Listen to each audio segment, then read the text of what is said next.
बहुत समय पहले की बात है। एक नगर में एक सेठ और उनकी धर्मपत्नी सेठानी रहते थे।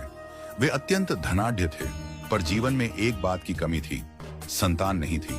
इसीलिए उन्होंने गौ सेवा को अपने जीवन का एक हिस्सा बना लिया था। गाय की सेवा का दायित्व उनके पुराने सेवक रामू को सौंपा गया था। रामू सरल स्वभाव का व्यक्ति था। वह प्रतिदिन प्रातःकाल उठकर गाय को स्नान कराता, उसे हरी घास चारा देता और फिर धोकर उसका दूध सेठ जी के घर पहुंचाता। एक दिन सेठ और सेठानी तीर्थ यात्रा पर जाने लगे। जाने से पहले सेठ ने रामू से कहा, रामू, हम 1 महीने के लिए बाहर जा रहे हैं। इस गाय की पूरी जिम्मेदारी अब तुम्हारी है। चारा पानी में कोई कमी ना हो और हाँ, प्रतिदिन दोहकर दूध अपने घर ले जाया करना। रामू ने विनम्रता से सिर झुकाया और कहा, जैसी आज्ञा मालिक। गाय मेरी मां के समान है। जब तक आप लौट नहीं आते, मैं उसकी हर सेवा में तन मन से लगा रहूंगा। अगले ही दिन से रामू ने दूध निकालकर अपने घर ले जाना शुरू किया, लेकिन घर जाकर वह उसे पीता नहीं था, बल्कि वह दूध आंगन में फैला देता था। जब उसकी पत्नी ने यह देखा तो हैरान हो गई। उसने पूछा, आप ये दूध जमीन पर क्यों फैला देते हो? क्या ये सेठ जी ने नहीं दिया हमें उपयोग के लिए?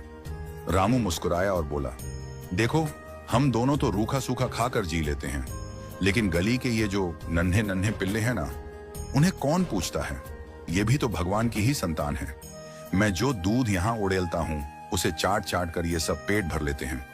पत्नी को रामू की बात भली तो नहीं लगी, लेकिन उसने कोई बहस नहीं की। रामू का यह कार्य हर दिन का नियम बन गया। सुबह गाय को सेवा कर, दूध दुहकर वह अपने आंगन में डाल देता। मोहल्ले के कुत्ते और उनके बच्चे समय से आकर दूध पी जाते। 1 महीना बीत गया। सेठ और सेठानी यात्रा से लौट आए। अगले दिन रामू फिर से दूध निकालकर सेठ जी के घर पहुंचा, फिर अपने घर लौटा, लेकिन आज गाय का दूध बिल्कुल नहीं निकला था। रामू को चिंता तो हुई, पर मन में संतोष भी था कि कल से फिर सब सामान्य हो जाएगा। पर मोहल्ले के कुत्ते और उनके पिल्ले, जो रोज आंगन में इकट्ठा हो जाया करते थे, आज भी आ गए। जब उन्हें दूध नहीं मिला तो वे सब भौंकने लगे, रोने लगे, मानो कोई अपार दुख आ गया हो। रामू की पत्नी खिड़की से देख रही थी। उसने पहली बार इन बेजुबानों की आंखों में आंसू देखे।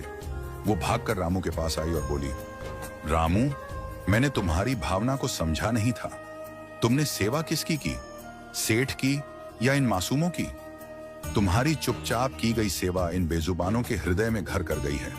आज जब उन्हें एक दिन दूध नहीं मिला तो उनकी आंखें नम हैं। रामू ने शांत स्वर में कहा, यह मेरी सेवा नहीं थी। मैं बस वो कर रहा था जो भगवान ने मुझसे करवाया, जो किसी के हिस्से का सुख दे